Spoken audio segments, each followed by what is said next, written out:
Hello everyone, welcome back to my channel Korean नाटक। शुरुआत करते हैं एपिसोड 13 के पार्ट 2 से। सीन की शुरुआत होती है, सियोवो के पापा को दिखाया जाता है जो मीटिंग कर रहे होते हैं और वो तारीफ कर रहे होते हैं कि न्यूरो सर्जरी डिपार्टमेंट ने इस बार काफ़ी अच्छा किया है, मतलब काफ़ी अच्छी कमाई हुई उनकी।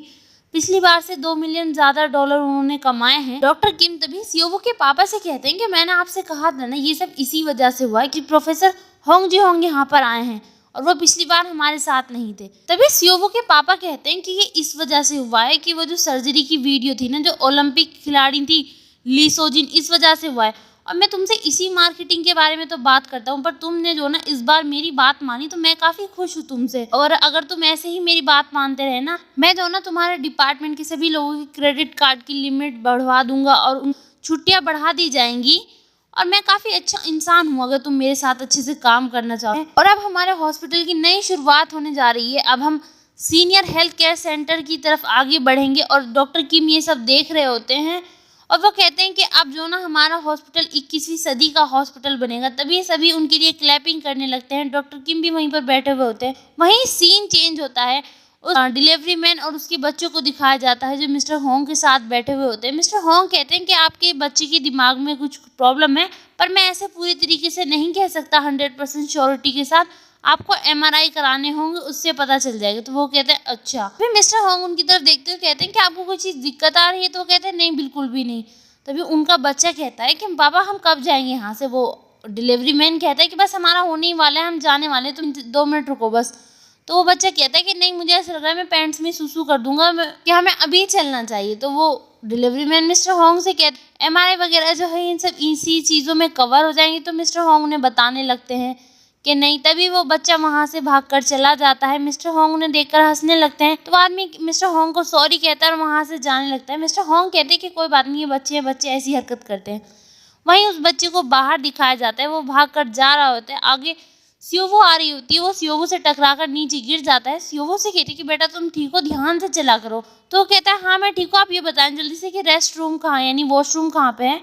तो सियोवो से बता देती कि आगे से ऐसे जाओ तुम्हें मिल जाएगा। वो जल्दी में होता है, अपना फ़ोन वहीं पर छोड़ जाता है, भागने लगता है आगे। फिर तभी वो आगे चलकर फिर गिर जाता है, आगे से खड़ा होता है और भागकर वहाँ से चले जाता है।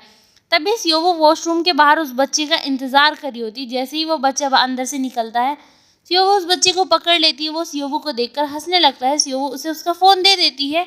वो बच्चा थैंक यू कहता है। तो सियोवो कहती है कि तुम्हारी स्माइल तो काफ़ी अच्छी है, तुम्हारे पेरेंट्स कहाँ पे हैं? बच्चा कहता है कि मुझे नहीं पता, मैं तो सिर्फ ऐसे ही वॉशरूम जाने की वजह से भाग कर आ गया। वो बच्चा ये कहता है और हंसने लगता है। तो सियोवो कहती है कि तुम कैसे जाओगे वापस? फिर तुम चले जाओगे ना वापस जहाँ से आए थे? तभी सियोवो फिर उसके साथ जाने लगती है कि चलो। तो वो कहता है कि क्या आप डॉक्टर हैं? सियोवो कहती है हाँ। तो वो बच्चा कहता है कि आप तो काफ़ी खूबसूरत हैं। तो सियोवो कहती है तुम्हारा बेहद शुक्रिया, मुझे जो ना इसी चीज़ की सुनने की ज़रूरत थी कि कोई मेरी तारीफ़ करे। वो बच्चा हंसने लगता है। सियोवो नीचे बैठती है, उस बच्चे के हाथ पकड़ती है और कहती है क्या तुम हमेशा ही इतना हंसते हो? तो बच्चा कहता है हाँ मैं इतना हंसता हूँ, पर मुझे जो ना ज़्यादा हंसने पर दुखी महसूस होता है। सियोवो कहती है कि हंसने से तुम्हें दुखी महसूस क्यों होता है? तो वो कहता है बच्चा कि मेरा नाम है और मेरे जो छोटा भाई है ना, उसका नाम जो ना डाल है। और वो जब बीमार होता है ना, मैं जब भी हंसता हूँ तो मुझे बेहद बुरा लगता है। मुझे पता होता है वो बीमार है, पर तभी भी मैं अपनी हंसी कंट्रोल नहीं कर पाता। और वो ये कहकर हंसने लगता है। तभी सियोवो के अच्छा। तभी उस बच्चे को सामने उसके पापा दिखाई देते हैं। वो बच्चा भागकर अपने पापा के पास जाने लगता है, वो गिर जाता है। वहीं उसके पापा कहते हैं कि बेटा तुम ठीक हो, ध्यान से चला करो। सियोवो वहां से खड़ी हो जाती है। सामने से डॉक्टर यून आ रहे होते हैं और वो बच्चे के पेरेंट जो उससे मालूम कर रहे होते हैं कि तुम आजकल इतना बाथरूम क्यों जाने लगते हो। तभी सियोवो डॉक्टर यून को इशारा करती है और इधर आओ। तो डॉक्टर यून यहाँ पे आते हैं और कहते हैं क्या हुआ? सियोवो डॉक्टर यून से कहती है कि तुम्हें यहाँ पे कुछ गलत नहीं नजर नहीं आ रहा उस बच्चे के साथ? तभी सियोवो उस बच्चे के पापा से मालूम करती है कि सर क्या है, हमेशा ही इतना ज़्यादा हंसता है? तो वो कहते हैं हाँ ये ऐसे ही हंसता है। उसके पापा कहते हैं कि इसे हैप्पी वायरस है, ये हमेशा हंसता ही रहता है। वो दोनों बच्चे हंसने लगते हैं और उसके पापा कहते हैं कि कभी कभी सोते हुए भी हंसने लगता है। तो सियोवो कहती है कितने साल का है? वो बताते हैं कि ये 9 साल का है। तो सियोवो कहती है कि शायद इसकी हंसी जो ना एक बीमारी हो सकती है। ये सुनकर उसके पापा थोड़ा उदास हो जाते हैं, कहते हैं कि अच्छा ये एक बीमारी भी हो सकती है। सियोवो डॉक्टर यून से कहती है कि बार बार पेशाब करने जाता रहता है और गिर जाता है, तो आपको नहीं लगता इसमें कुछ दिक्कत है? और आप नहीं से देख रहे हैं हंसते हुए और किस तरीके से हंसता है। तो डॉक्टर यून बताते हैं कि हाँ गैस्ट्रिक सिजायर हो सकता है। तो सियोवो कहती है हाँ, और हमें दोनों को टेस्ट कराने होंगे, डॉक्टर यून कहते हैं। तभी उस बच्ची के पेरेंट को सुनकर ये बेहद बुरा लगता है। वहीं सीन चेंज होता है, सियोवू के पापा को दिखाया जाता है। वो बाहर जा रहे होते हैं अपने एम्प्लॉय के साथ, वो बातें करते हुए जा रहे होते हैं। उसमें डॉक्टर किम भी होते हैं, उन सभी। तभी उन हॉस्पिटल के बारे में एक न्यूज़ आ रही होती है कि उन्होंने जो ना मतलब भ्रष्टाचार फैल गया है इनकी भर्ती करने की प्रक्रिया में। और ये सुनकर उन्हें काफ़ी बुरा लगता है, गुस्सा आता है कि उन्हें पता भी नहीं होता ये हो क्या रहा है। और न्यूज़ में ये सारी बातें चल रही होती हैं कि इतने बड़े हॉस्पिटल में भ्रष्टाचार कैसे हो सकता है, ये अच्छी बात नहीं है। तभी सियोवू के पापा काफ़ी गुस्से में होते हैं। वो अपने गुस्से में अपने ऑफिस आते हैं और वो अपने एम्प्लॉय से कह सकते हैं कि ये हो क्या रहा है और मुझे कैसे पता नहीं इस बारे में, क्या ये भ्रष्टाचार सच में हमारे हॉस्पिटल में हो रहा है। तो उनके एम्प्लॉय कहते हैं कि हाँ मुझे भी ऐसे ही लगता है। तो वो कहते हैं कि तुम्हें लगता है क्या, तुम पता करो ये कैसे हो रहा है। वो गुस्सा करते हैं काफ़ी ज़्यादा, अपना टेलीफोन भी फोड़ देते हैं। वहीं सीन चेंज होता है, फर्स्ट ईयर के रेजिडेंट डॉक्टर, सेकंड ईयर के रेजिडेंट डॉक्टर यानी डॉक्टर जोंगडे को दिखाया जाता है। वो आपस में बातें कर रहे होते हैं कि आजकल जो ना ईआर डिपार्टमेंट वाले हमें बुला लेते हैं, इतने ज़्यादा पेशेंट होते हैं यहाँ पे और ये हमें फ़ोन करते रहते हैं। तो डॉक्टर जोंगडे कहते हैं कि हमें दोनों ऊपर चलना चाहिए वरना ईआर डिपार्टमेंट वाले फिर से बुला लेंगे हमें। वो काफ़ी गुस्सा करते हैं। तभी चोई कैंगसू के पास फ़ोन आता है। वो कहते हैं कि आप चोई कैंगसू बोल रहे हैं। चोई कैंगसू कहते हैं कि हाँ। महिला बताती है कि मैं एक राइटर बोल रही हूँ और वो आप ही है ना जिन्होंने वेब सीरीज़ लिखी है जो कि चोई कैंगसू हाइजन के ऊपर लिखते थे। डॉक्टर चोई कैंगसू यानी फर्स्ट ईयर के रेजिडेंट डॉक्टर कहते हैं कि हाँ वो मैं ही हूँ जिसने लिखा है और आप वो ही हैं क्या जिसने मैसेज किया था मुझे।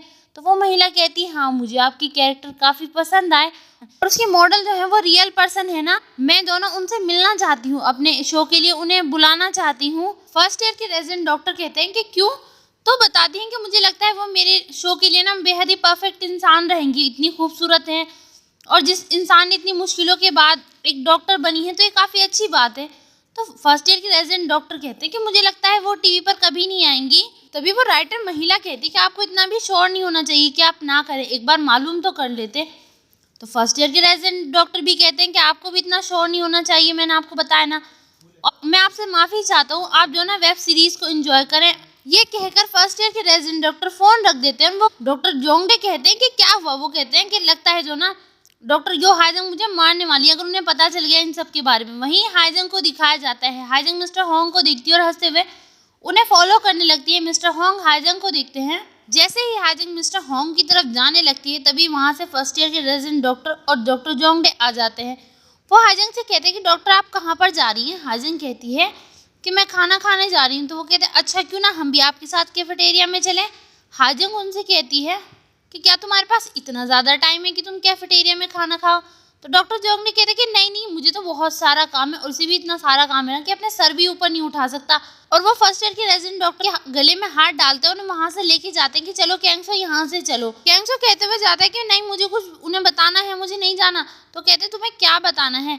तभी वो दोनों वहाँ से चले जाते हैं। हाइजंग मिस्टर होंग की तरफ देखती है, मिस्टर होंग हाइजंग की तरफ। तभी हाइजंग मिस्टर होंग को मैसेज करती है कि एक साथ खाना खाना भी कितना मुश्किल है। मिस्टर होंग हाइजंग के मैसेज का रिप्लाई करते हैं, कहते कोई बात नहीं चीयर अप करो तुम। और तभी हाइजंग उन्हें इशारे से कहती कि आप नीचे चलो मैं अभी आती हूँ। मिस्टर होंग हाइजंग को फ्लाइंग किस करते हैं। हाइजंग भी हंसने लगती है।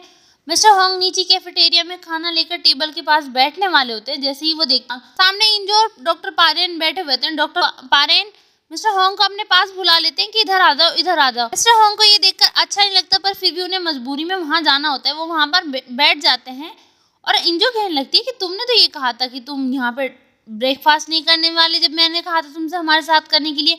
तो मिस्टर होंग कहते तुमने शायद जो ना ज़्यादा जल्दी खाओ आने के लिए इसीलिए। तो डॉक्टर पारेन कहते हैं कि आखिर बात क्या है, तो या तुम हमारे साथ खाना नहीं चाहते। जैसे ही बात करते हैं तभी हाइजंग आती है। हाइजंग की नज़र मिस्टर होंग पे पड़ती है। वो देखती है तीनों साथ बैठे हुए थे। हाइजंग हैरान हो जाती है और तभी हाइजंग वहाँ से जाने वाली होती है पर मिस्टर होंग कहते हैं डॉक्टर यो हाइजंग। तो आ जाती है हाइजंग वहाँ पर और निंजो कहती है कि बैठ जाओ। डॉक्टर पारेन हाइजंग से कहते हैं कि काफ़ी टाइम हो गया हमें मिले हुए। फिर वो सोचते हैं कि कहीं ऐसा तो नहीं हम इन दोनों के बीच में आ रहे हैं या कुछ होने वाला हो, हमने आके डिस्टर्ब कर दिया हो। तो वो ये कहते हैं तो इंजो भी ध्यान से देखने लगती है दोनों को। तो इंजो कहती है क्या ऐसा ही कुछ है, हमने तुम्हें आके डिस्टर्ब किया। मिस्टर होंग कहते हैं हाँ। तो वो कहते हैं क्या। डॉक्टर पारेन हैरान हो जाते हैं। मिस्टर होंग कहते हैं कि चलो आज मैं तुम्हें ऑफिशियली इंट्रोड्यूस कराता हूँ, ये डॉक्टर यो हाइजंग है और ये मेरी गर्लफ्रेंड है। तभी इंजो सुनकर ये हैरान हो जाती है, डॉक्टर पारेन भी। तो हाइजंग कहती है कि हेलो मेरा नाम हाईजंग है और मैं डॉक्टर होंग जी होंग की गर्लफ्रेंड हूँ। और वो दोनों ये सुनकर हंसने लगते हैं कि अच्छा, काफी खुश भी होते हैं। तभी इंजो मिस्टर होंग से कहती है कि तुम्हारी ये साइड भी है। मिस्टर होंग कहते हैं कि हाँ, मेरी ये साइड भी है और मेरा मजाक मत उड़ाओ। तो तभी मिस्टर होंग हाईजंग से कहते हैं कि तुम्हें तो आउट पेशेंट को देखने जाना था ना। और वो अपना ब्रेकफास्ट हाईजंग को देते हैं और कहते हैं कि अच्छे से खाओ। तो इंजो कहती है कि तुमने तो मुझे अपने पुराने दिनों की याद दिला दी। हाईजंग काफी खुश होती। डॉक्टर पारेन और इंजो आपस में मजाक करने लगते हैं। इंजो मिस्टर होंग से कहती है कि तुम्हारी उम्र में ये काफी बड़ी बात है, तो मैं तुम दोनों के लिए काफी खुश हूँ। और जो ना, हम तुम्हारा सीक्रेट ऐसे ही रखेंगे, हम किसी को नहीं बताएंगे। तो वो कहते हैं अच्छी बात है। डॉक्टर पारेन मिस्टर होंग और हाईजंग का मजाक उड़ाने लगते हैं कि मतलब कितनी अच्छी बात है। हंसी मजाक करने लगते हैं वो कि तुम एक जगह पर काम करो और वहीं पर रहो, रोमांस भी करो, तो काफी अच्छी बात होगी। तो मिस्टर होंग कहते हैं कि बस करो। तभी इंजो हाईजंग को थैंक यू कहती है कि इतने ज्यादा स्माइल काफी टाइम हो गया किए, वो ये सब तुम्हारी वजह से हो रहा है। वो सभी सब खुश होते हैं काफी। वहीं सीन चेंज होता है। सियोबू के दादाजी को दिखाया जाता है। वो सियोबू के पापा के ऑफिस में आते हैं और कहते हैं ये दुख खबरी कैसी, और ये हॉस्पिटल की इमेज को खराब करेगा, और क्या ये इस वजह से हुआ है जो हमें ऑडिट मिला था इसकी वजह से। तो सियोबू के पापा कहते हैं कि मुझे लगता है कि ऐसा इसलिए होगा कि किसी को हायर नहीं किया होगा पैसे लेने के बावजूद, तो उसने ये ऐसा किया होगा। तो तभी सियोबू के दादाजी कहते हैं कि तुम्हारे साथ जो लोग काम करते हैं उनका क्या होगा, और तुम्हें कैसे नहीं पता चला इन सब का। तो सियोबू के पापा कहते हैं कि मैं प्रोस्टिक्यूटर को बुला रहा हूँ, मैं खुद काफी ज्यादा अपसेट हूँ इस बात से, और जो प्रोस्टिक्यूटर है ना वो हमारे हॉस्पिटल के वीआईपी मेंबर है, तो ज्यादा दिक्कत की बात नहीं आएगी और सभी चीजें सही हो जाएंगी। तो सियोबू के दादाजी कहते हैं हाँ, अच्छी बात है, सभी चीजें सॉल्व हो जाएंगी, खराब ना हो भी। सियोबू के पापा भी कहते हैं कि हाँ, उम्मीद है। और यहीं पर यह एपिसोड समाप्त होता है। वीडियो पसंद आए सब्सक्राइब, लाइक, शेयर, कमेंट जरूर करिएगा। अगले एपिसोड के साथ जल्दी मिलेंगे, तब तक के लिए bye. Thank you so much.